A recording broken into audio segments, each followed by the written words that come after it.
kita akan masuk latar belakang sejarah tapi singkat ya. Israel itu dibagi menjadi dua setelah pecah itu, dipecahkan oleh Tuhan ya, dikoyakkan oleh Tuhan. Itu kerajaan utara, kerajaan selatan. Kerajaan utara itu ibu kotanya Samaria dengan 10 suku, dan ini sudah hancur ya oleh kerajaan Asyur dan udah dibawa semuanya. Terus 2 suku yang di Yerusalem, ibu kota Yerusalem. Nah, ini yang Yerusalem itu oleh kerajaan Babel. Itu terpaut sekitar hampir 100 tahun. Ya, sekitar 100 tahun. Nah, ini latar belakang sejarahnya aja. Nah, kemudian muncullah nabi-nabi, 12 nabi ini.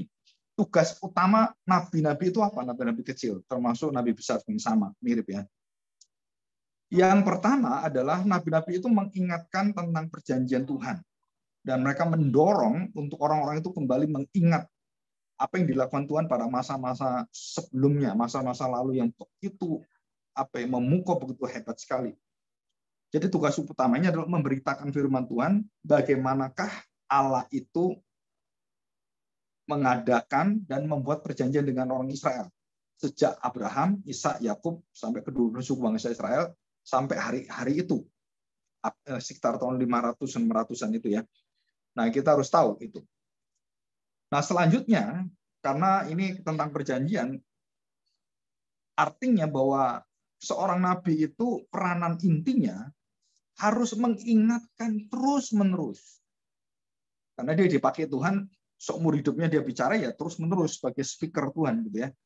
Apa? Tentang kewajiban-kewajiban dalam perjanjian yang harus dipegang. Jadi taat, tidak boleh menyembah Allah lain, jangan pernah membelakangi Tuhan, kalau dosa cepat-cepat tobat. Nah, itu terus diingatkan. Nah, ini yang mengikat mereka. Jadi nabi itu selalu mengingatkan tentang kalau kita ini mungkin ingat akan Undang-Undang 45 Pancasila, gitu kan, akan selalu dibaca. Kalau kita baca kan pembukaan undang-undang setiap hari Senin kalau upacara. Sekarang nggak tahu ada nggak itu ya, karena banyak yang dibuang itu upacara-upacara seperti ini. Padahal dulu itu sangat penting sekali. Nah, pengakuan termasuk di gereja itu pengakuan iman.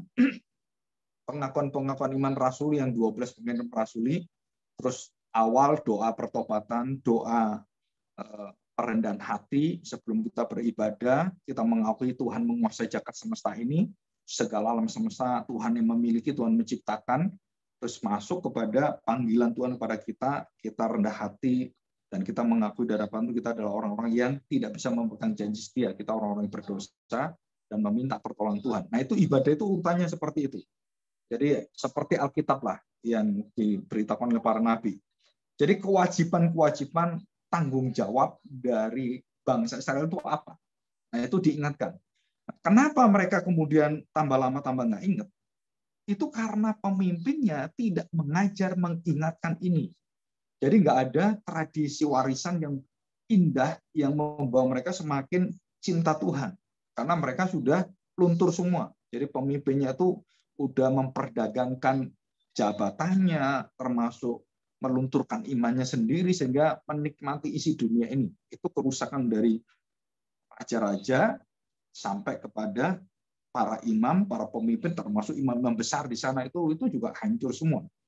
Jadi imannya, mentalnya itu dan juga hubungannya dengan Tuhan, hubungan formalitas keagamaan dan tidak ada kerendahan hati dalam hatinya. Nah, ini diingatkan.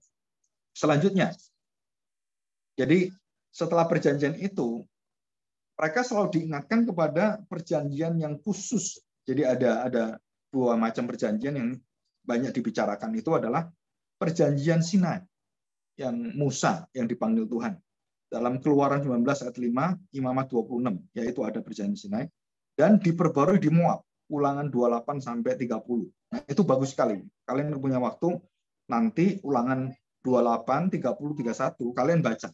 Kenapa? Di situ Allah memanggil bangsa Israel yang dikuduskan oleh Tuhan dan kemudian dicabut dari Firaun itu, dari tanah Mesir, dari kungkungan perbudakan itu diambil keluar dan kemudian Tuhan pelihara di padang belantara yang tidak ada apa-apa. Makanan nggak ada, sumber makanan, sumber semua nggak ada. Jadi betul-betul bergantung pada Tuhan. Jadi di padang belantara itu mau makan apa? Orang sekitar 2 juta orang coba.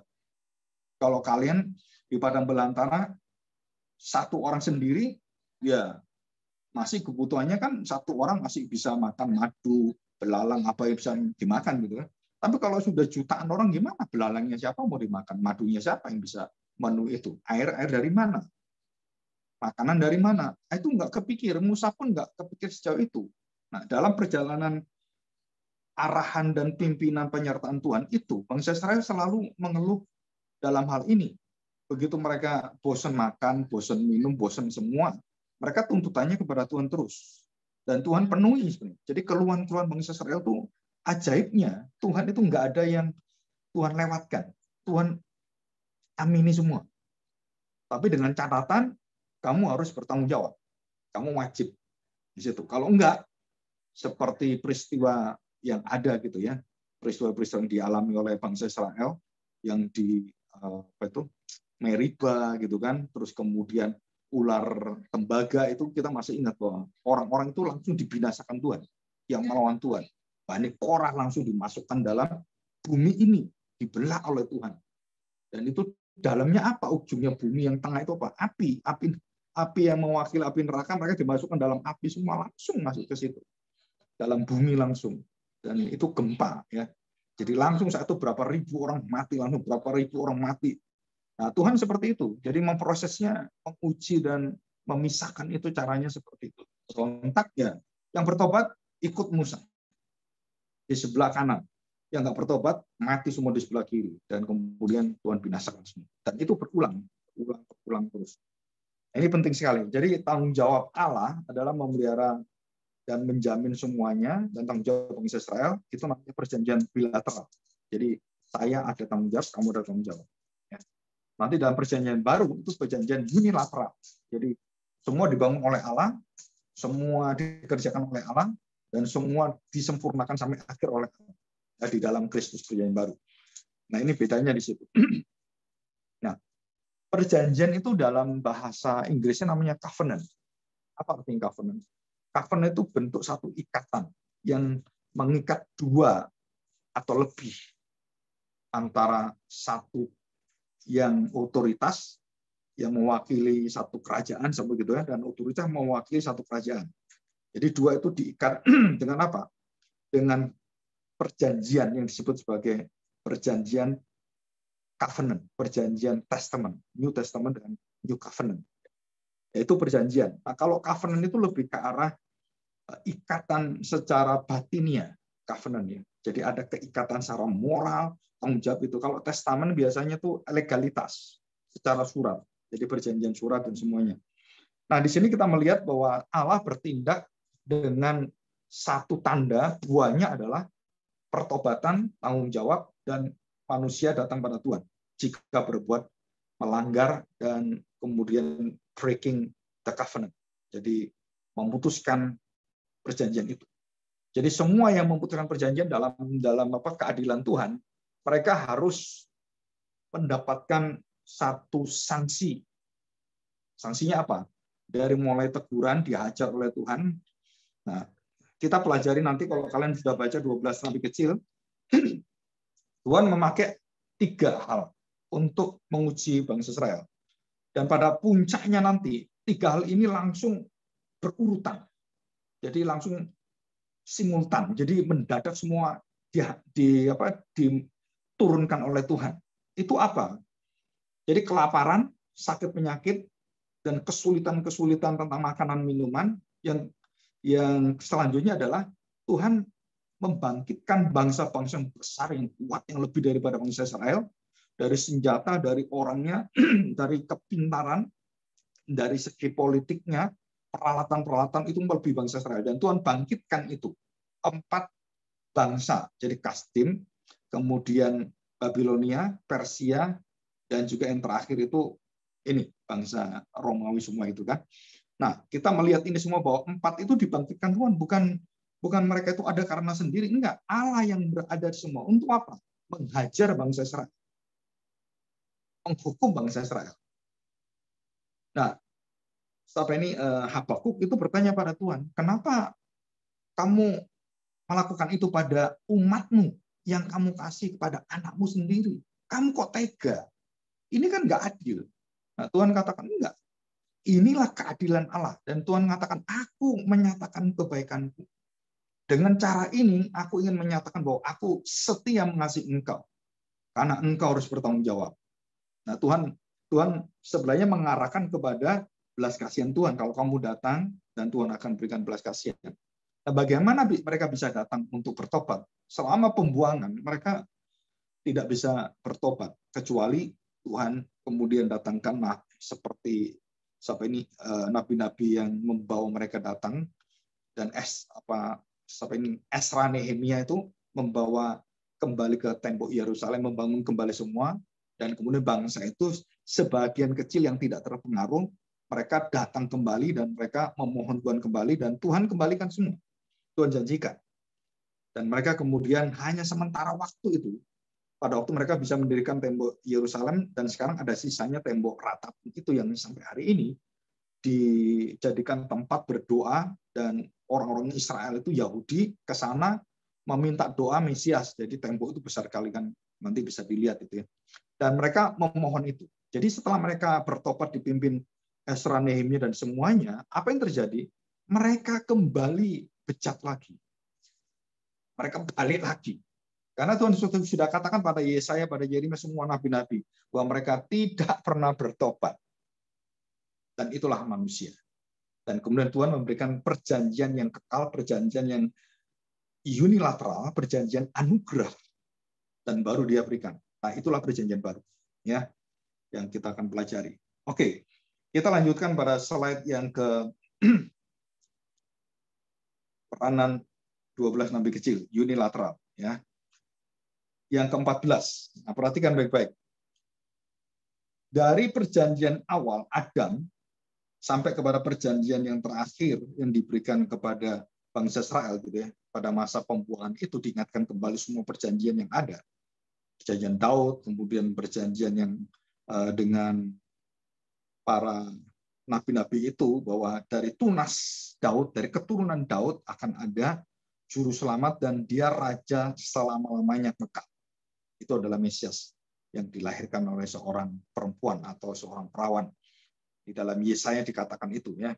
Dan kemudian dari situ semua perjanjian-perjanjian itu terikat satu dengan yang lainnya.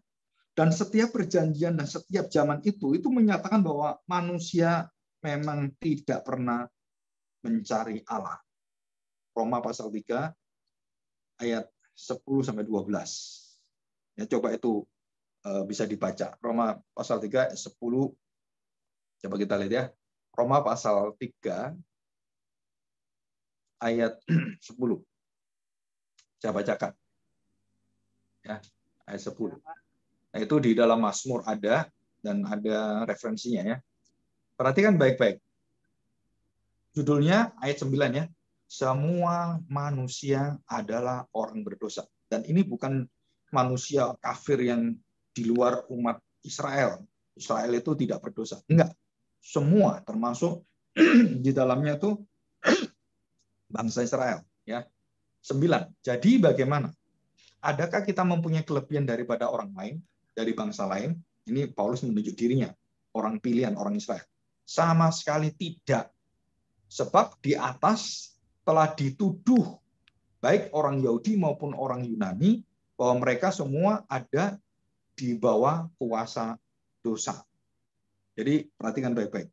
Mau Yahudi, mau Yunani, siapapun, segala bangsa dan manusia apapun, itu di bawah kuasa, tanda petik, dosa. Jadi kematian. 10. Seperti ada tertulis, tidak ada yang benar, seorang pun tidak. Tidak ada seorang pun yang berakal budi, tidak ada seorang pun yang mencari Allah. Coba kita lihat ya, ketiga pikiran, cara Paulus mengungkapkan dalam literatur, dalam tulisan-tulisannya. Jadi perhatikan pertama, apa yang kita lihat, tidak ada yang benar. Satu pun tidak. Jadi no one is righteous ya, atau righteous. Right atau right juga bisa. Jadi benar atau dibenarkan atau memiliki kebenaran. Satu, tidak ada yang benar. Yang kedua apa? Tidak ada seorang pun yang berakal budi, yang waras. Jadi common sense itu, yang mengerti betul-betul bahwa mereka itu orang-orang yang memiliki pikiran. Enggak, jadi mereka semua adalah tidak bersifat orang yang bodoh, orang yang tolol di hadapan Tuhan. Jadi tidak ada seorang pun yang berakal budi. Yang ketiga, tidak ada seorang pun yang mencari Allah. Jadi orang yang berpuasa, beribadah, itu semua mencari Allah, ingin menemukan Allah. Dan dikatakan oleh Allah, semua apa yang kamu lakukan itu doa puasamu, hai bangsa Israel, dan imam-imammu semua itu menjijikkan di hadapanku. Dan sangat-sangat melukai hati Tuhan. Karena yang kamu sembah bukan saya. Yang kamu sembah itu berhala-berhala. Ya. Nah, kita lanjutkan. Ayat 12. Semua orang telah menyeleweng. Jadi artinya ini adalah hamartia yang tidak tepat sasaran. Sudah keluar daripada jalan yang lebar, keluar dari jalan sempit ke jalan lebar, dan semua tidak pada sasaran yang dituju oleh Tuhan, dan semua menyimpang ke kiri, ke kanan semuanya. Semua orang telah menyeleweng, mereka semua tidak berguna. Tidak ada yang berbuat baik, seorang pun tidak. Jadi sia-sia.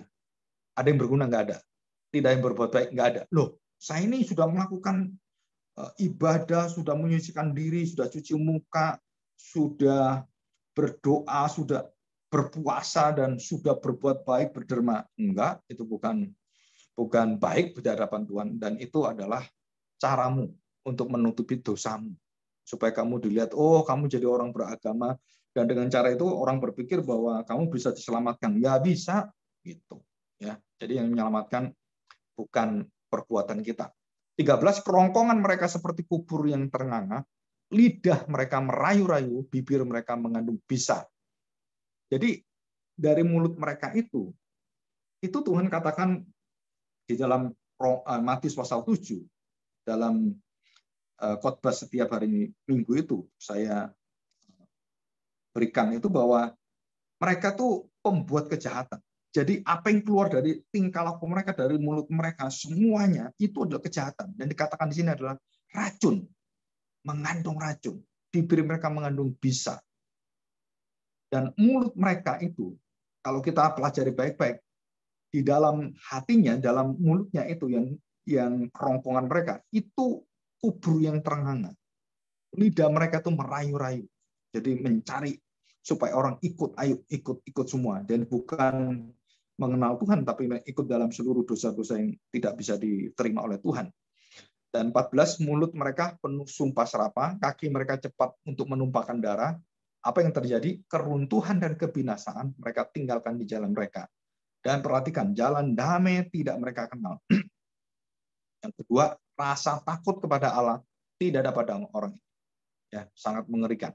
Dan ini yang ada. Jadi yang ada di dalam tulisan Rasul Paulus yang melihat dari semua hati Nabi, semua apa yang terjadi pada bangsa Israel, dia kemudian menyimpulkan bahwa manusia itu semua di dalam dosa dan tidak ada satupun yang bisa menyelamatkan diri mencari Allah. Dan jelas sekali mereka itu sangat menjijikan. Perbuatan baik mereka itu seperti kubur yang depannya begitu indah, dalamnya itu tulang belulang dan mengerikan. Ya, istilahnya itu najis.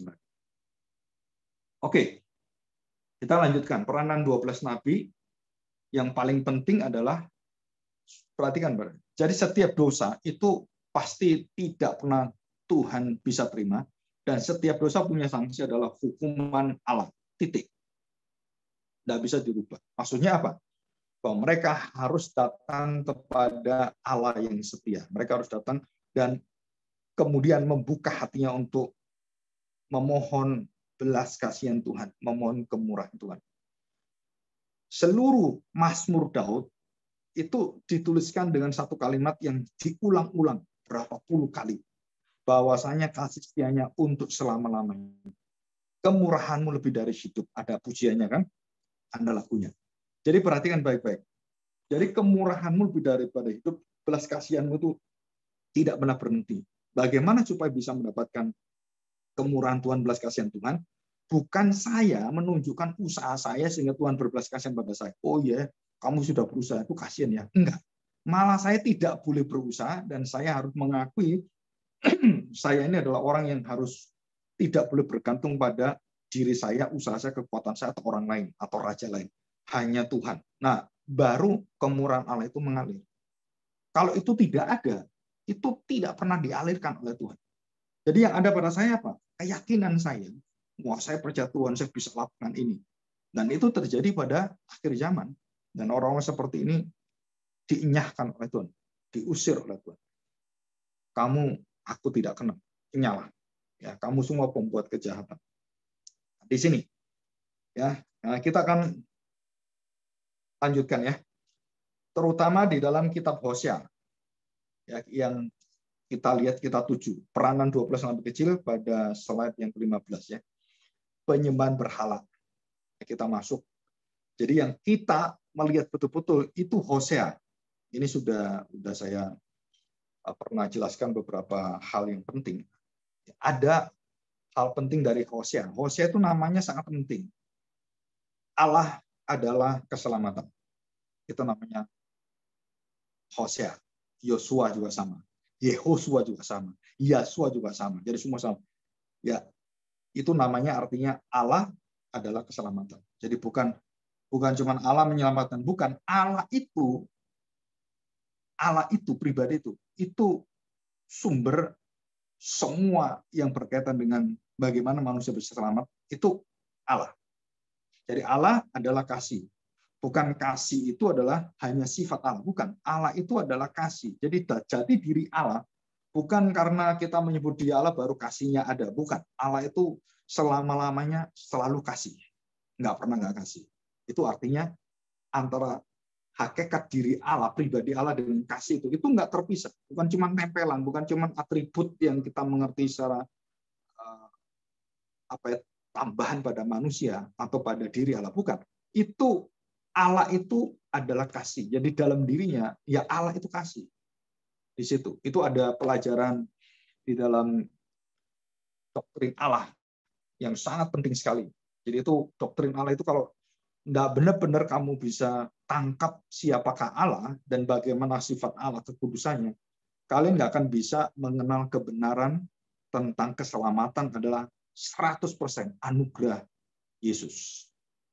Kenapa? Karena tadi kesimpulannya, seluruh nabi melihat bangsa Israel nggak pernah bisa selamat, apalagi bangsa lain yang tidak memiliki Taurat semuanya. Sama posisinya. Ya. Jadi berhala. Nah, ada 3 anak Hosea yang penting ya. Jadi lo ami itu artinya lo itu bukan. Am itu artinya suku-suku bangsa atau bangsa. Ya, lo ami, kamu bukan umatku lagi. Kenapa bukan umatku? Lo rohuma, rahim sebenarnya, rahmat, berkat. Jadi kamu tidak aku berkati lagi. Jadi kamu bukan umatku, kamu tidak aku berkati lagi. Dan kemudian Yisrael, kamu aku buang, aku ceraikan. Aku sudah muak kepada kamu. Aku sudah tidak mau lagi kamu hadir dalam mataku melihat pada isi dunia ini. Bayangkan, bangsa Israel adalah bangsa yang digembalakan Tuhan sampai akhirnya bagaimana bangsa Israel itu kemudian dipukul oleh Tuhan sebagai domba, sama gitu kan, dipatahkan kakinya karena begitu nakalnya, begitu kurang ajarnya, akhirnya ditaruh di badannya sang gembala dan sampai dipulihkan. Dan itu contoh dari kalau tidak Tuhan turun tangan, bangsa Israel itu pasti mati, binasa semua. Ya, maka Tuhan sisakan kaum sisa, remnant. Kaum remnant itu artinya kaum yang sisa, orang-orang yang sungguh-sungguh menjaga, dan Tuhan masih jaga setiap zaman, dari zaman satu zaman satu. Ada keluarga-keluarga orang-orang yang setia kepada Tuhan yang ada di bait Allah zaman Tuhan Yesus. Itu Hana, Simeon, terus kemudian Maria, Elizabeth dengan Zakaria, dan banyak orang-orang yang masih setia. Walaupun secara garis besar itu bejat luar biasa. Sudah rusaknya luar biasa. Tapi Tuhan tetap ada harapan. Jadi anak Hosea itu mewakili apa? Aku sudah tidak memberkati kamu lagi, kamu sudah bukan bangsa lagi, dan aku akan buang engkau, aku akan ceraikan engkau. Dan aku tidak mau kamu hadir dalam seluruh perjalanan kasih dan kesetiaan yang Tuhan berikan. Jadi kamu sekarang bukan umatku. Jadi itu anak dari Hosea. Kenapa? Karena kamu berzina. Jadi Gomer itu istri Hosea itu berzina. dibawa lagi berzina lagi, dibawa lagi berzina lagi. Jadi perzinahan secara fisik, secara sosial masyarakat yang ada itu menunjukkan satu lambang perzinahan rohani bangsa Israel, dan Tuhan melihat itu semuanya dan Tuhan sudah tidak bisa memberikan pengampunannya. Tuhan sudah hentikan itu. Kenapa? Karena mereka tidak berubah hatinya. Ya, di situ. Yang kedua, keadilan sosial yang dibawa oleh Amos dan Mika. Ya, kita melihat apa keadilan sosial. Perhatikan baik-baik melawan isu keadilan sosial, baik mereka. Amos itu orang yang kecil yang ada di desa dan mereka tahu betul bagaimana atasan-atasan orang pemerintahan, para rohaniawan itu tidak pernah memperhatikan orang-orang yang di dalam kesengsaraan, yang di bawah, yang nggak bisa makan, yang mereka tidak bisa apapun, tapi mereka hidupnya sangat berkelebihan. Dan ini keadilan sosial, dan itu juga dikatakan bahwa harusnya umatku itu adalah umat yang memperhatikan orang-orang kecil. Nah, perhatikan tentang Tuhan Yesus, perumpamaan Tuhan Yesus tentang akhir zaman juga sama. Ukuran gereja sejati adalah bukan gereja yang dilihat dari kegiatannya, bangunannya, kemudian isinya, dan bagaimana performnya, dengan musik-musiknya, dengan keahliannya, dengan suara yang indah. Bukan. Tuhan Yesus mengatakan apa? Bahwa ibadah yang sejati adalah belas kasihan. Apa artinya belas kasihan? Yaitu memperhatikan orang-orang yang diperhatikan oleh Tuhan. Jadi kalau kita lihat contoh ini ya di dalam Mika pasal 2 ayat 1 sampai 2. Celakalah orang-orang yang merancang kedurjanaan dan yang merencanakan kejahatan di tempat tidurnya. Yang melakukannya di waktu fajar, sebab hal itu ada dalam kekuasaannya. Ini orang-orang berkuasa itu ya, ada dalam tangannya semua. Yang apabila mengingini ladang-ladang, mereka merampasnya, dan rumah-rumah mereka menyerobotnya, yang menindas orang dengan rumahnya, manusia dengan milik pusakanya. Jadi orang-orang itu dirampas semua dengan siapa? Pemimpin-pemimpin di atas. Jadi orang-orang di bawah itu diakalin atau bagaimana caranya, termasuk di situ kita masih ingat cerita tentang Isabel, ya, begitu jahat sekali. Itu juga sama, senang merampas, dan itu terjadi di dalam kehidupan bangsa Israel dan begitu kacau. Ini kita lihat. Jadi ketidakadilan sosial itu bukan dimulai dari bawah, itu mulai dari keserakahan, kerakusan para pemimpin yang ada di atas. Yang selanjutnya adalah ritual yang penuh dengan kemunafikan.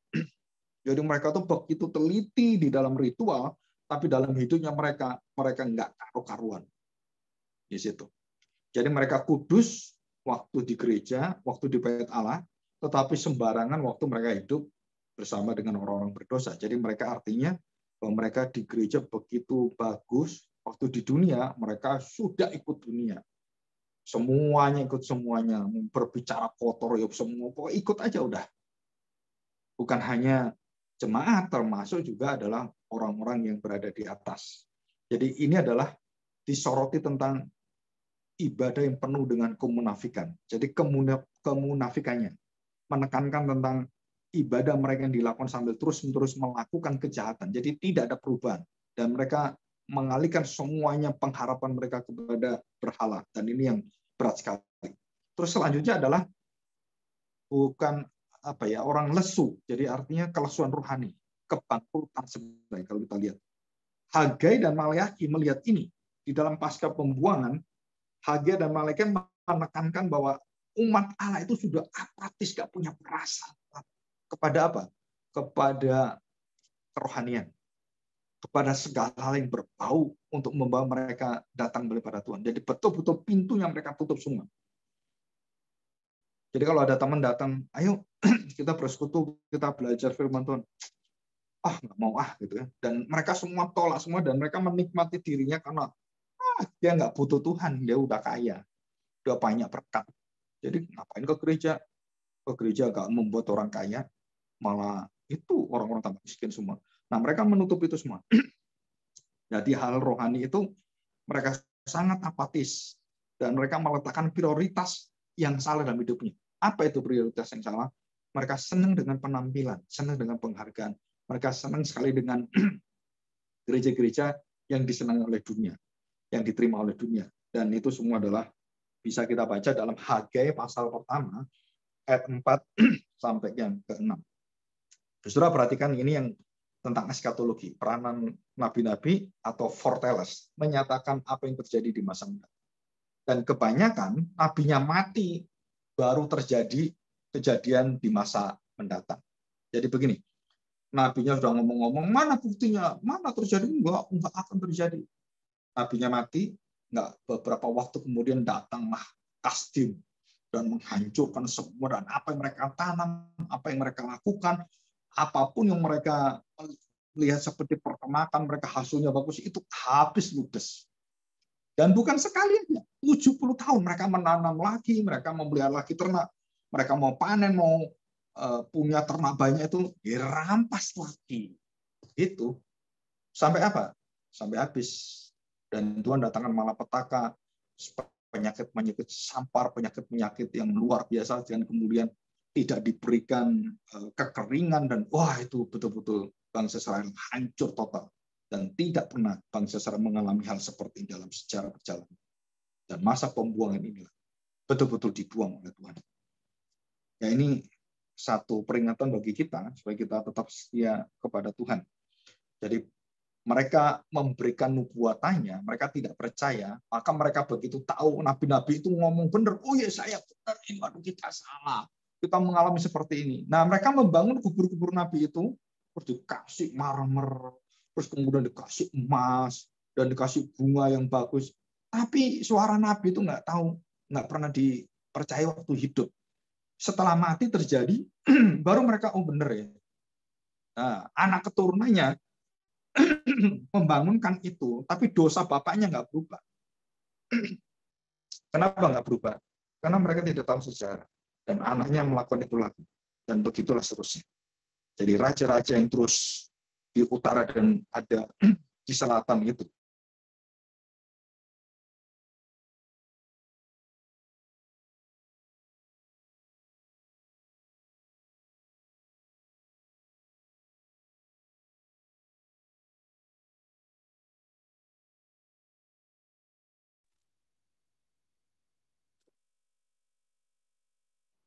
Oke, kita akan lanjutkan.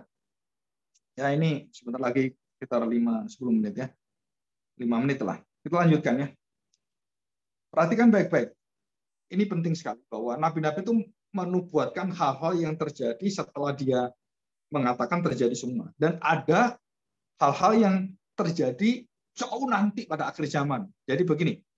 Jadi mereka menunjuk kepada penghajaran, penghukuman, murka Tuhan kepada bangsa Israel saat itu, tapi juga mereka melihat akan ada masa yang sama dan lebih jauh lagi lebih hebat di akhir zaman nanti.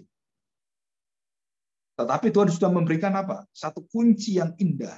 Bahwa kamu harus percaya kepada Kristus dan Roh Kudus akan menguatkan kamu, membimbing kamu, dan kamu tidak akan masuk dalam masa-masa penghukuman yang di ujung itu. Kenapa?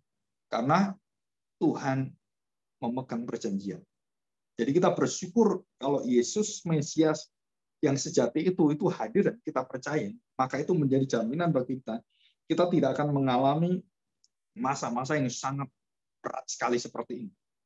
Dan semua orang-orang percaya itu akan diangkat oleh Tuhan dan dilindungi oleh Tuhan, dan kemudian yang ada itu orang-orang jahat, dan kemudian Tuhan gulung langit dan bumi dan semuanya diciptakan baru. Nah, itu nanti akhir zaman. Jadi ini menunjuk kepada sana. Ya, Hosea pasal 6 ayat 1 mengatakan begini tentang mereka tidak mengenal Allah dan mereka meremehkan Tuhan dan tidak mengindahkan Tuhan.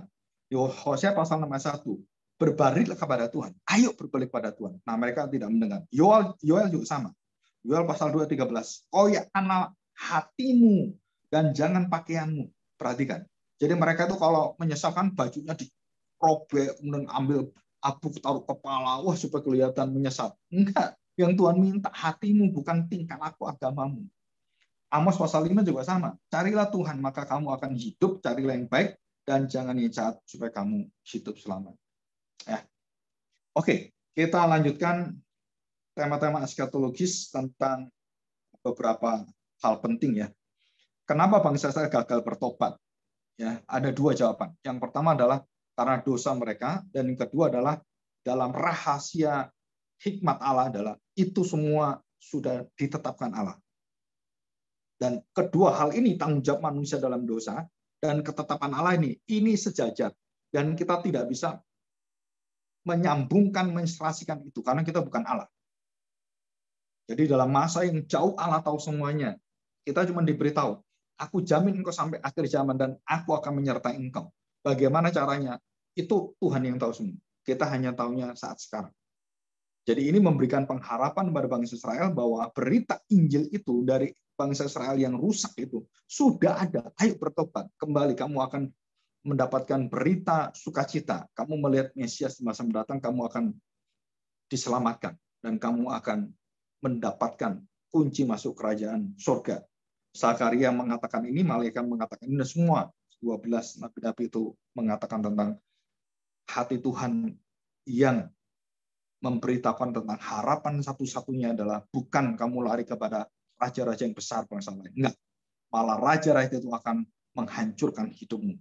Dan jelas Tuhan berikan semua. Dan yang kita sangat bersyukur adalah bangsa-bangsa besar yang menghukum Israel itu dilenyapkan Tuhan. Kasdim.